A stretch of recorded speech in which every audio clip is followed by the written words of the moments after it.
Bismillahirrahmanirrahim. Alhamdulillahirabbil alamin. Wassalatu wassalamu ala asyrofil mursalin sayyidina Maulana Muhammadin wa ala alihi washabihi ajmain. Amma ba'du.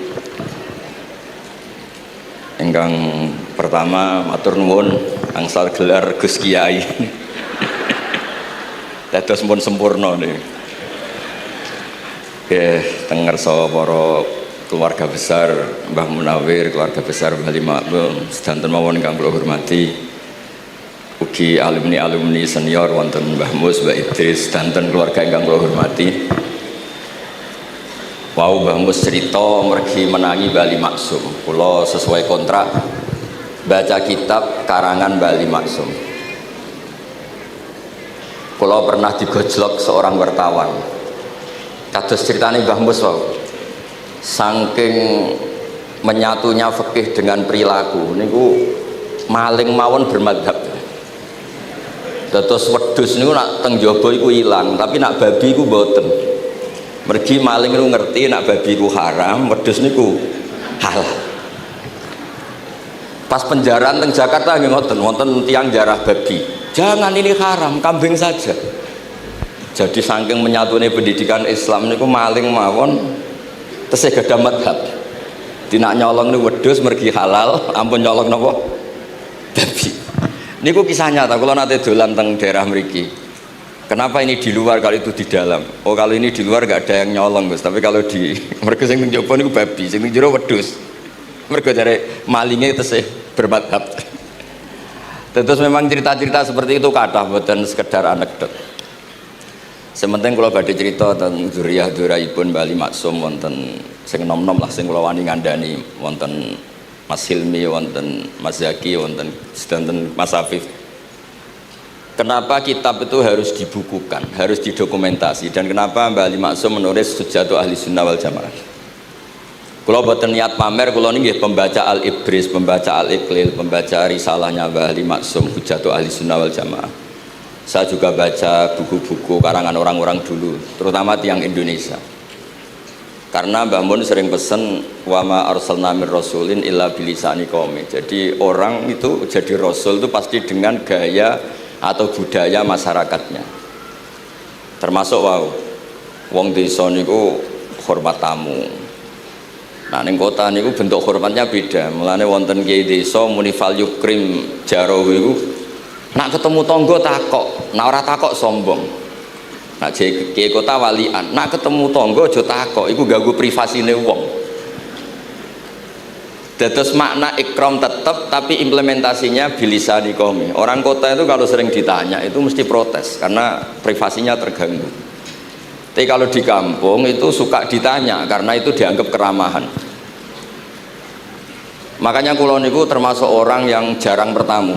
Mergi kula gadah trauma kalian kakakipun Gus Zofur Gus Kamil.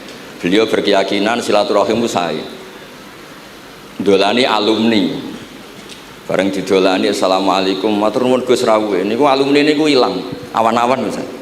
Mergo kepengin hormat nyembelih ayam ayame jek dolanan. Pitik itu teng desa kan pacare kuwathah golekane angel. Bar salam niku ilang sampai sak jam. Bale runtusen pitike mboten kecekel. Akhir ngapunten Gus mboten saged hormat, ngapunten mboten saged hormat. Itu bukti bahwa implementasi syariat Rasulullah itu juga harus dipikir. Ojo pepe seneng silaturahim, santri alumni melarat kerja teng pabrik jam 09.00 didolani. Akhirnya mikir, sitok kiaiku, sitok bosku. Nak hormat kiaiku diamuk bosku, nak hormat bosku gak hormat kiaiku.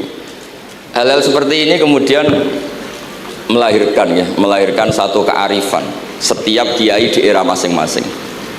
Terus kula mboten berargumentasi membela diri niku mboten, tapi memang bapak kula kesaksiane Mbah Mus, beliau teman bapak kula niku seneng silaturahim. Terian bapak ki sering dawuh teng kula. Sok kowe ya ora kaya aku. Mbah Mun ki sering dawuh teng kula, kowe ya aja kaya aku, wong beda zaman. Karena tadi dolan ning santri sing mboten enten, assalamualaikum terus ilang ngejar pitik awan-awan. Pitike nggih macam-macam kegiatane pitik. Intine mboten kecekel. Kemudian kita konco-konco teng adik-adik sing hafid sing hamalatil Quran. Kalau pesen belajar niku belajar sisi belajar itu harus cari sisi ekstrimnya. Kalau bolak-balik matur di berbagai kesempatan.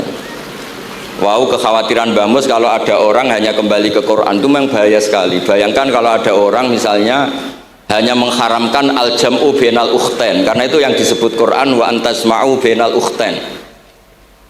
Jadi yang haram itu menikahi kakak dan adiknya, adik dan kakaknya sekaligus. Di situ tidak ada penjelasan perempuan dan budenya, perempuan dan mbahnya. Kemudian zaman Nabi Sugeng hanya ditambahi wala binal mar'ati wa ammatiha, wala binal mar'ati wa kholatiha, dan tidak boleh menikahi perempuan plus buliknya atau budenya. Nabi sempat melarang, karena kulo sebagai lelaki ini cek masuk lah. Misalnya bojone jenengan umur 17 tahun, bulike umur selawe 17 cek mungkin masuk lah dalam definisi biologis, itu masih masuk. Dan Nabi tidak pernah menambahkan wala binal mar'ati wa jaddatiha, karena kalau istri kita umur 20, banyak mungkin umur 70. Itu kira-kira nggak usah dilarang, ya orang kepikiran lah. Ini orang kepikiran ya rodok sableng. Nah, kemudian kalau hanya kembali ke Quran, nanti kita hanya mengharamkan al-jam'u bainal ukhtain, karena itu yang disebut Al-Quran. Wa antasma'u bainal ukhtain. Lalu lahirlah pakar-pakar balaghah. Itu disebut min itlaqil ba'di wa iradatil kul, yang disebut ukhtain tapi maknanya bainal mar'ataini sing bainahuma ada mahram atau ada mahramiyah. Antasma'u al mar'ataini sing bainahuma mahramiyatun. Jadi barokahnya ngaji sama ulama itu kita tahu duduk perkaranya. Ini lafadz yang mewakili atau lafadz yang sebenarnya atau lafadz yang simbolis. Lafadz simbolis itu saking mangkelnya Allah, itu kalau ada orang salah itu disebut wa ja'ala minhumul qiradata wal khanazira wa abadat tauhid. Jadi kalau misalnya dalam penelitian tidak pernah ada orang yang dirubah Allah menjadi kera, menjadi babi, itu kita masih bisa menganalisis itu saking ibaratun an ghadabillah, atau diistilahkan balaghah ini tasbih yang balik sehingga ada tuh tasbih dibuang. Jadi kalau orang Arab seneng seseorang masih bilang Zaidun kal bakhri, tapi kalau seneng banget bilang Zaidun bakhrun. Kalau gantengnya belum ganteng banget masih dibilang Zaidun kal badri, tapi kalau sudah ganteng banget kayak Rasulullah SAW disebut anta samsun anta badrun, kaf tasbihnya dibuang, dan itu ablag lebih balik. Jadi PR kita sebagai ahli Quran ini adik-adik itu tidak selesai. Utamanya ya implementasi keseharian kita sebagai panutan lah, kalau boleh GR sebagai panutan. Kulo niku teng Narukan gitu yang jangkar kulo nggih kathah, karena ya saya ada pernah Pak D Pak Ale. Kulo nggih tiap hari nggih teng Tegal nggih, malam pun terencanakan ambek uzlah. Dadi kulo niki mun matur Gus Afif niki kontrak kulo pun bar kitabe Bali ben diwaca putu-putune, kok enak ngongkon wong liya terus. Terus ngengken tiyang ngeten iki yo rodok masalah saja. Jadi kitabe bae diwaca putune. Dulu itu biasa. Taqiyuddin As-Subki ngarang kitab disarai putrane. Dulu itu biasa. Imam Haromen ngarang kitab, ya semuanya bapak ngarang disarai anaknya, anak ngarang disarai cucunya, itu biasa dulu. Kalau sekarang enggak, mbahnya ngarang kula kan maca. Putune karek ngrungokno, nak cocok dilem, nak ora dikritik. Terus saya minta ya, tradisi kula nu mboten sombong, di hallnya bapak itu saya tiap hallnya bapak mesti baca kitab. Mboten nate ngundang sinten-sinten. Perkara ini tiang NU niku ora usah diundang wis teko, mboten wonten undangan sing teko mun kuatah. Mbok saking senenge wong alim, mbok saking senenge bingung mboten ngerti, sok ora diundang teko. Ya akhirnya kula bingung, ora hormat iku dosa. Hormat iku sing teko iku ninggal kewajiban ngurusi bojone, timbang ngurusi bojo ribet nekani hall. Timbang mulang madrasah buncahe beling-beling bisa roi sithik nekani hall. Terus kadang-kadang tiang lunga niku nggih pelarian, mboten mesti hormat.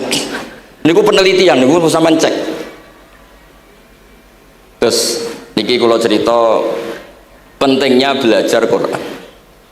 Kemudian tradisi kita termasuk tradisi Bali Mbah Munawir. Kula tahu banyak lah tentang cerita Mbah Munawir karena nggih bapak saya itu hafal Quran, mbah saya hafal Quran, dan diantara sanatnya pasti lewat Mbah Munawir. Quran di Indonesia itu kalau nggak lewat Mbah Munawir, diantaranya lewat Kiai Said Sampang. Sekarang sudah generasi ketiga kalau nggak keempat yang sekarang, kalau nggak salah Kiai Rafiq bin Mansur bin Kiai Said. Dan di keluarga kula nggih, keluarga Lasem sama keluarga Damaran di Kudus. Dulu itu di antara keagungan Quran itu keahliannya ulama memberi penjelasan. Sebab itu disebut wal kitabil mubin, punya kemampuan mencerahkan. Kalau memberi analogi, kalau kita belajar Ihya, itu hal yang tidak masuk akal itu menjadi masuk akal. Misalnya begini, orang itu kalau dirasani itu harusnya seneng, karena itu aib kamu dibuka dan kamu menjadi tahu.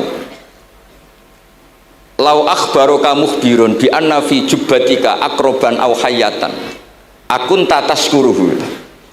Kalau ada orang memberitahu saya bahwa di baju kamu ada kalajengking atau ada ular berbisa, kira-kira saya matur nuwun apa enggak? Harusnya matur nuwun, karena itu bahaya sekali kalau ada di tubuh saya. Harusnya ketika orang itu dikritik dengan kesalahan yang nyata, bukan fitnah, kesalahan yang nyata. Kesalahan Anda itu lebih mudirrah fi dunyaka wa akhiratik. Kesalahan Anda itu bahaya sekali di dunia dan akhirat. Sekarang kamu menjadi tahu karena dikasih tahu. Harusnya matur nuwun sama yang ngasih tahu. Kama anna huzati lau akhbaraka mukhbirun fi anna fi jubbatika hayatan akroban akun tataskuru. Pasti kita terima kasih. Tapi kita sebagai hafid Quran kalau disuruh belajar fikih, wong aku mondok kon ngapal kok belajar fikih. Kadang-kadang malah saking kaconya itu, aku wong Quran, aku wong kitab. Memangnya kitab jubuk konti nak boten nggih Quran. Jadi masalah-masalah yang saya sering dikelui beberapa kiai, termasuk Gus Kafabil Lirboyo pernah cerita, saking nggak pernah ngajinya, ada orang takut mutah karena hamil, pas sholat ngunyah permen. Nggak tahu kalau itu membatalkan apa? Sholat. Jadi banyak cerita-cerita nyun sewu tanpa ingin tangkis merendahkan hafidh-hafidhah kita, hamalatul Quran, hamilat ini ada masalah fiqhiyah keseharian. Kalau dulu itu udah ada. Kunna nata'allamul Quran, kunna utinal iman qoblal Quran. Kita ini dikasih iman dulu baru dikasih Quran, sehingga iman kita mantep. Baru belajar Quran. Fana ta'allamuha asro'aya asro'aya. Dulu kalau mengistilahkan Quran memang pakai dhamir muannas karena artinya ayat. Terus dan kita tidak beralih hatta nata'allama halalaha wa haromaha. Dan kita tidak beralih sebelum tahu halalnya mana, haramnya mana. Ini penting karena ada hal-hal yang sifatnya itu fatal kalau tidak ngerti. Misalnya tafsir. Itu ada ayat wa min thamaratin nakhili wal anabi tattakhiduna minhu sakaron. Ketika khomer belum diharamkan itu masih Allah imtinan. Imtinan itu menyebut nikmat. Di antara nikmat itu disebut tattakhiduna minhu sakaron. Kamu itu kalau punya buah anggur bisa agak-agak ngefly dan itu bisa melupakan problem Anda. Kemudian ketika perang itu orang Islam itu sadar, yang orang kafir itu agak sakau, agak sakaron. Kalah dia pede, yang orang Islam nggak pede karena sadar. Akhirnya masih ada jawaban kul fi ma itsmun kabir wa manafi'u linnas, termasuk terus kendel. Akhirnya ya sama-sama agak ngefly, sebagian ya tidak semuanya. Sehingga haramnya khomer itu sampai 3 kali periode. Pernah haram hanya kalau mendekati sholat, la taqrabus sholat wa antum sukaro. Tapi kalau mau sholat duhur ya nyakonya itu jam 7. Jangan setengah 12, nanti masih kuliah ihal kafirun a'budu ma ta'budun wa antum abiduna ma abud. Karena peristiwa itu baru terakhir diharamkan tanpa catatan. Nah hal-hal seperti ini misalnya saya ini Mbah Mus sering ngendikan, Pak Kures juga sering ngendikan, saya tidak percaya terjemah, kata Mbah Mus. Ya karena kalau terjemah itu berdiri sendiri, ada ayatun mansukhoh atau ahkamun sing mansukhoh atau hukmun sing mansuh. Kebetulan anak ini belajar yang mansuh, dia tidak ngerti nasihnya, yaitu terus dipegang, katanya memegang Al-Quran. Padahal hukum itu sudah diganti sama Allah Ta'ala, disebut nasa mansuh.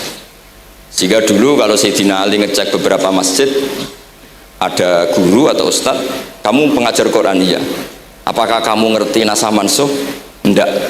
Jawabnya Sayyidina Ali, halakta wa ahlakta, kamu sendiri rusak dan kamu merusak orang lain. Nah, ketika di Kerapia itu ada Mbah Ali Maksum, Mbah Maimun tuh sering cerita ke saya, dhisik ku hak Mbah Munawir saking kepingine santri Quran yang ngaji kitab. Iku kalau ada santri Lirboyo atau santri mana mulang muin itu Mbah Munawir ikut sebagai percontohan ben santri-santri itu seneng ngaji fikih. Terus kata Mbah Mun, saking kesemseme Mbah Munawir iku ambek wong alim, delalah besanan wong alim. Dulu Mbah Zaini pernah angsal keluarga Lirboyo, sehingga beliau punya dzurriyyah teng Lirboyo. terus besanan kalian Mbah Maksum Nyai Hasyimang Salbali Maksum, sehingga terus di Krapyak itu banyak orang-orang alim. Tapi terus Mbah Mun cerita kabeh ono regane Bali Maksum terus populer sebagai alim alama, sehingga yang ke Krapyak itu ya ora pati niat tahfidz, niate ngaji kitab. Singkat cerita di era itu ada Ki Abdul Qadir, tapi pondok Krapyak Bali Maksum terlalu populer sehingga terkenal ngaji sorof Bandungan. Sehingga dulu di Indonesia itu ada sorofnya Mbah Ali Maksum, ada sorofnya Mbah Maksum Ali Kuaron itu. Nah yang sorofnya Mbah Ali Maksum ya fa'ala yaf'ulu uf'ul. Kalau sorof di Mbah Maksum Kuaron fa'ala yaf'ulu fi'lan. Yang satu ngikuti fi'il itu ya harus jejer fi'il, yang satu ngikuti jurumiyah. Kalau yang dikatakan master itu sing yaji'u salisan, yang datang ketiga dalam tasrifnya fi'il. Sebab itu terus tradisi sorof tadi yang dalam apa itu latihan munakosah tadi diteskan anak-anak itu memang penting, karena kalau kita nanti belajar sab'ah, sorof itu segala-galanya. Misalnya qiraatun Nafi' itu bacanya fala yuhzinka qauluhum, karena beliau berkesimpulan kalau khazana yahzunu husnan itu susah, bukan menyusahkan. Yang makna menyusahkan itu af'ala yufilu ifalan, sehingga qiraat apa ya antara fala yuhzinka qauluhum sama fala yuhzinka qauluhum. Tapi Imam Asim cara berpikir secara riwayat, tentu qiraah itu sunnatun muttaba'ah. Banyak lafadz yang sudah seperti itu sudah mutaaddi, kayak kota layak tulu kotlan itu kota lahu, bukan akta lahu. Sehingga beliau menganggap khazanah yahzunu sudah mutaaddi binafsih, jadi nggak perlu dibaca fala yuhzinka qauluhum, cukup dibaca fala yuhzinka qauluhum. Dan saya berkali-kali matur tentang teman-teman yang mengkaji Quran, kafa'ah yakfu'u kuf'an itu bacaannya Imam Nafi', karena memang yang maknanya mukafa'ah itu mahmuslam. Tapi orang Quraisy itu nggak suka hamzah, sehingga ditakhfif menjadi kafa'ah yakfa'u kufuan, meskipun mereka tahu kalau itu mahmuslam. Nah Imam Asim di beberapa bentuk fi'il itu masih memahmuskan, misalnya Allahu yastahzi'u bihim, di isim fa'il juga mustahzi'un. Tapi kalau masdar beliau bacanya huzuan, kufuan. Padahal di fiilnya bukan nabiun, tapi nabi ibadi anni anal ghafurur rahim. Tapi di nabiun jadi nabiun, harusnya kan nabiun. Fa innan nabiyya man naba anillah. Dikatakan nabi itu orang yang menceritakan ketentuan Allah. Harusnya nabiun. Sehingga qiraatun Nafi' ya tetap wan nabiin, ya ayyuhan nabiu. Nah, berkahnya Mbah Munawir orang terus menjadi tahu qiraat sab'ah, dan berkahnya Mbah Ali kemudian orang tahu duduk perkaranya kalau nabiun dari nabiun bimakna man akhbaro anillah. Dan terus berkahnya wow, kalau saya boleh GR berkah Gus Gofur kula berkah ngeten-ngeten iki duka Kiai Peres napa Kiai media iki mboten roh. Berkah ini terus kula ngomong terus.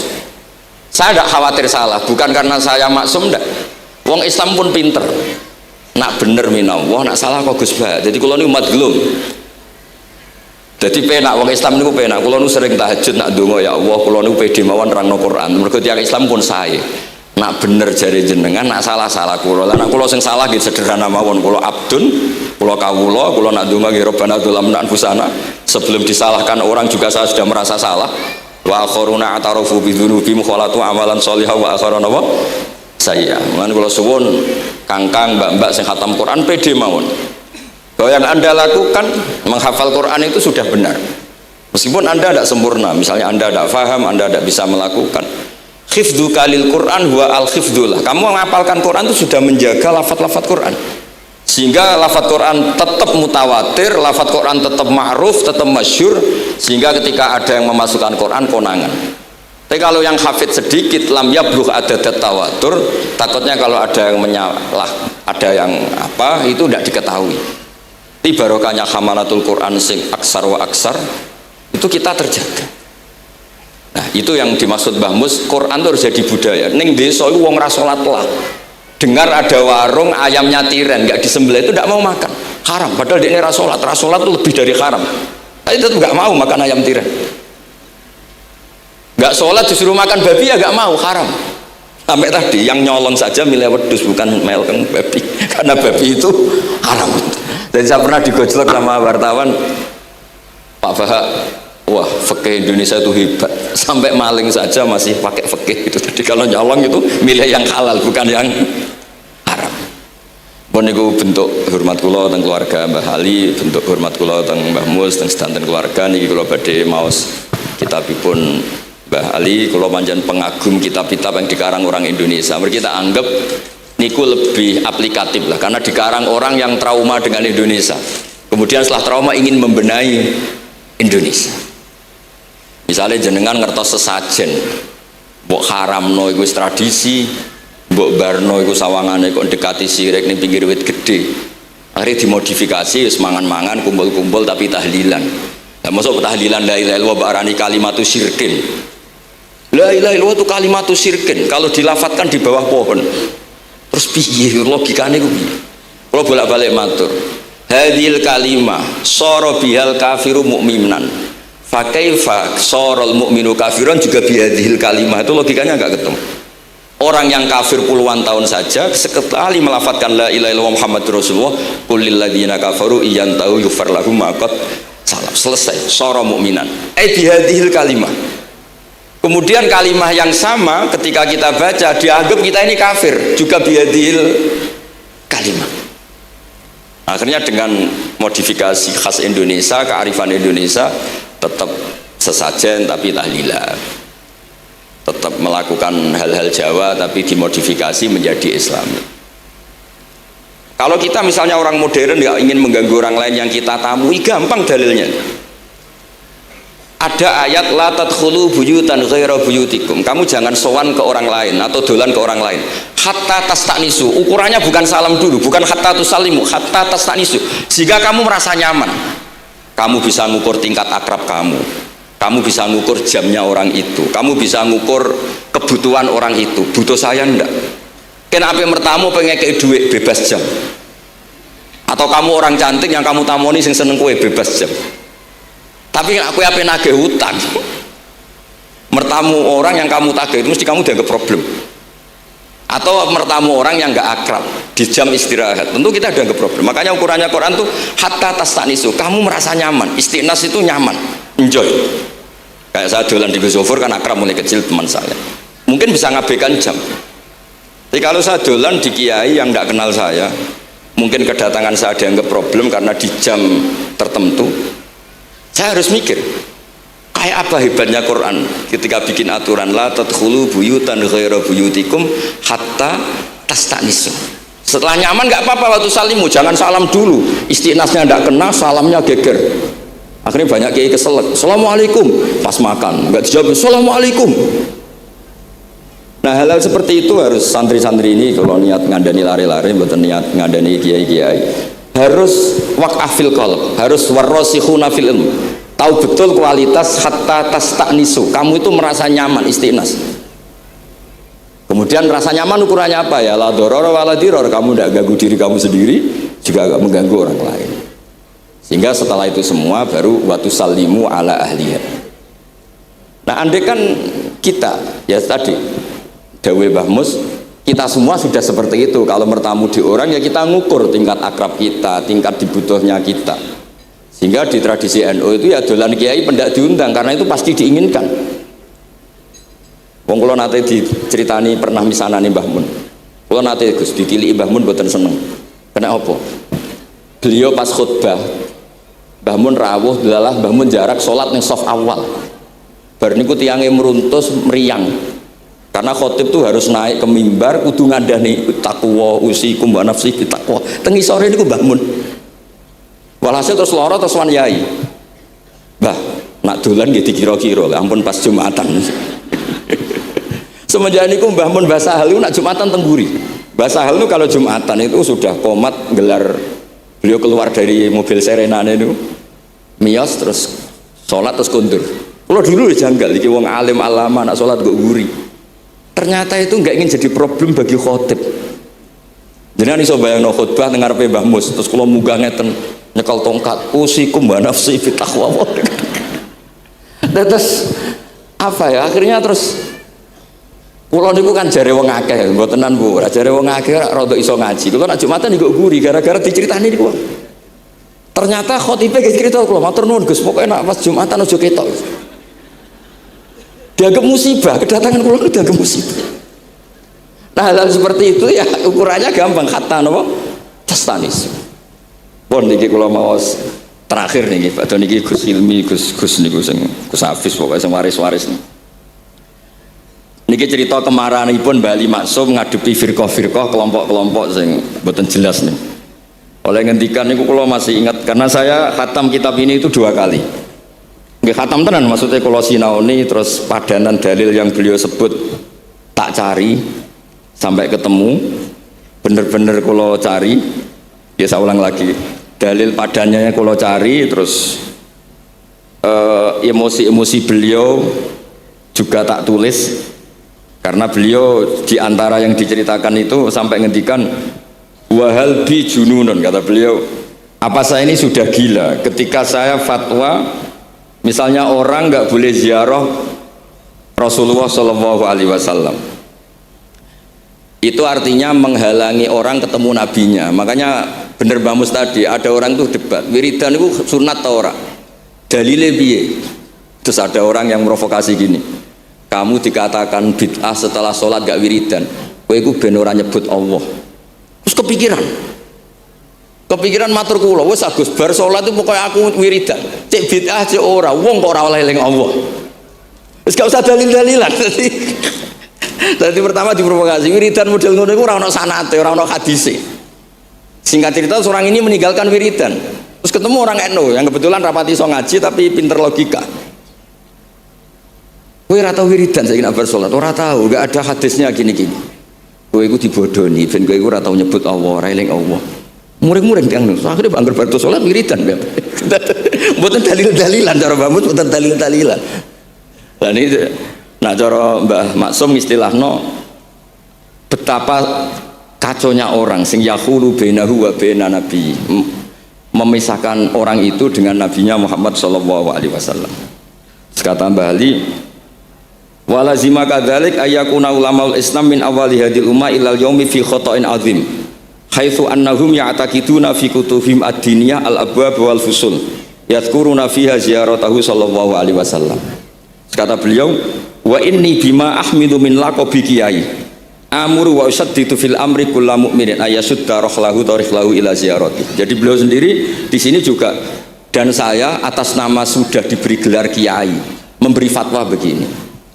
Jadi di kitab Sajaratul Ma'arif itu ada babu dzikri rajul manaqiba nafsi. Orang itu kadang harus sombong menyebut kelebihannya sendiri.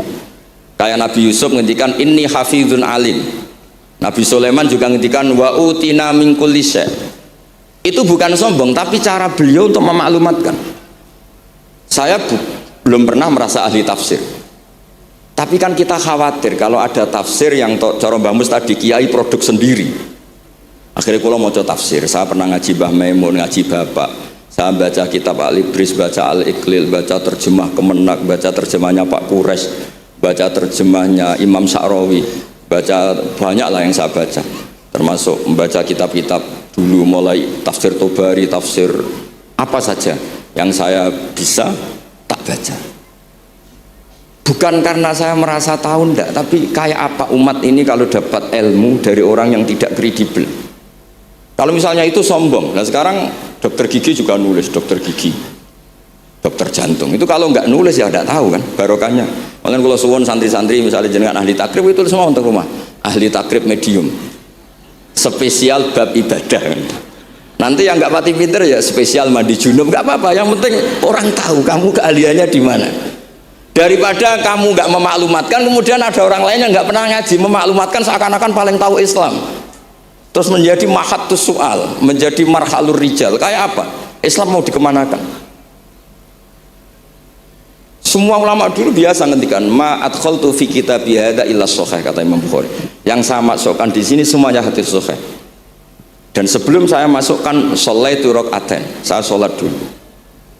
Semuanya menggaransi kitabnya. Makanya di Sajaratul Ma'arif ada babu dzikri rajul manaqiba nafsi, yaitu ketika Nabi Yusuf menghentikan inni hafizun alim, Nabi Sulaiman menandikan wa utina min kulli syai. Wal anbiya kulluhum yaqulun inni lakum nasikhun amin. Semua nabi pasti maklumatkan diri inni lakum nasikhun amin. Saya ini penasihat terbaik, nasihat yang bisa dipercaya. Kemudian ketika ada zamanul khiddi, zaman hasud, zaman orang nggak fair, seakan-akan seperti itu tuh keangkuhan. Coba Mbah Bisri menamakan kitabnya itu Al-Ibris. Al-Ibris itu apa? Emas yang murni. Makna saya cari di berbagai kamus, maknanya Al-Ibris itu emas yang murni. Kayak apa? Semua kitab juga dinamai dengan nama-nama keren. Al-Iqlil, Al-Ibris, Fathul Bari. Jadi nggak apa-apa. Kayak ini juga dinamai Hujjatu Ahli Sunnah wal Jamaah, argumentasi mazhab Ahli Sunnah wal Jamaah. Sekolah teruskan sampai beliau ngendikan wahal bi jununun hatta usdiro amri lil mu'minin Allah yazuru rasulahum wa waliya ni'matim alladzi lahu fi unuqi kulli mu'minin minnah. Masa saya ini menjadi gila karena menfatwakan orang Islam tuh enggak perlu ziarah ke Rasulullah sallallahu alaihi wasallam. Terus kata beliau la yadri madza yaf'al annahu yaqulu baina ibadillah wa baina rahmatillah fa innahu sallallahu alaihi wasallam rahmatullah lil alamin fal ya'rif dzalik ulaikal maniun liya'lamu fi ayyi mauqifin hum. Ya, terus Mbah Ali itu juga yang katanya seneng guyon, kalau buatan menangi Bali tapi nate perso nate ngertos pas beliau rawuh di mbah saya di Pernambah Kulo tengene Al Wahdah teng Lasem. Di Kulo kecil itu menangi Mbah Ali, menangi Mbah Hamid karena Mbah Hamid itu masih sepupu mbah saya. Semua yang di sini juga masih keluarga saya, sama-sama Bani Abdul Aziz. Itu yang katanya Bali seneng guyon tadi di bab-bab seperti ini ngendikan wahal bijunun, apa saya ini sudah gila melarang orang bertemu nabinya. Kemudian mereka berdalih takut menuhankan nabi itu tidak akan terjadi. Kata kitab Ithaf hadil ummah maksumah, umat ini akan dijaga Allah, tidak akan menuhankan Rasulullah SAW kayak kaum Nasrani menuhankan Isa. Kata kitab Ithaf bibarokati sighotis sholawat, dengan barokahnya sigot sholawat. Beliau ngendikan wan nabiyyu sallallahu alaihi wasallam wa in jalla qadru muhtajun ila rahmatihi ta'ala. Sigot sholawat itu kan unik. Allahumma, Allah itu Tuhan, sholli ala sayyidina Muhammad hadzal nabiyyu wa in jalla qadru muhtajun ila rahmatihi ta'ala. Jadi kita mengekspresikan mahabbah bahwa nabi itu ahabbul khalqi ila Allah. Di saat yang sama kita tetap bilang Allah yang Tuhan tolong selalu beri sholawat dan rahmat ke Rasulullah. Berarti duduk perkaranya tetap Allah sebagai Jalla Jalaluh, Nabi apapun mulianya abduhu wa rasuluh. Jadi sholawat itu sudah syarat yang insya Allah tidak akan menjadikan hadil ummah mengkultuskan Nabi hatta rofa'uhu ila darajatil uluhiyah. Karena barokahnya syarat sholawat tetap Allahumma al-mu'ti wa nabi wa injalla qadruh al-mu'ta yang dikasih. Jadi hadis syarat itu sudah syiwatul tauhid, syiwatul mahabbah, syiwatul alaqah baini wa baina Rasulillah sallallahu alaihi wasallam. Kayak apa hadil ummah? Ya tapi tadi bener dawe Mbah Mus, nerangno ngene iki bagiane kiai, ning desa rasa diterangno wis selawatan. Jadi kepenak rasa dalil-dalilan wis selawatan. Tapi memang resiko gak ada yang menerangkan suatu saat kalau ada itsaratus syubhat itu terus mereka bahaya, makanya ada yang ngalahin rangno sepatus ini masih terjaga. Terus niki kula nyuwun sangat, kula niku pancen bapaknya bapak saya semane Mbah Nur Salim gadah bapak namanya Mbah Nur Sam, duka niku sepuhe niku seneng uzlah. Kula niku duka niat sepundi tapi memang mungkin faktor gen ya. Saya itu termasuk orang yang napa nyuwun sewu sekali terganggu kalau sering ada acara-acara malane mun wayahe lah niki mun wayahe Mas Afif, Gus Zaki napa Gus Ilmi mus wayahe nyai, wayahe ngaji mulang kitab mbah iki teng ngarepe wong akeh dadi nak salah isin. Ojo ngomong ngarepe santri keliru jari laduni benus. Sokoy repot. Terus niki mboten niat menapa ngoten mawon. Assalamualaikum warahmatullahi wabarakatuh.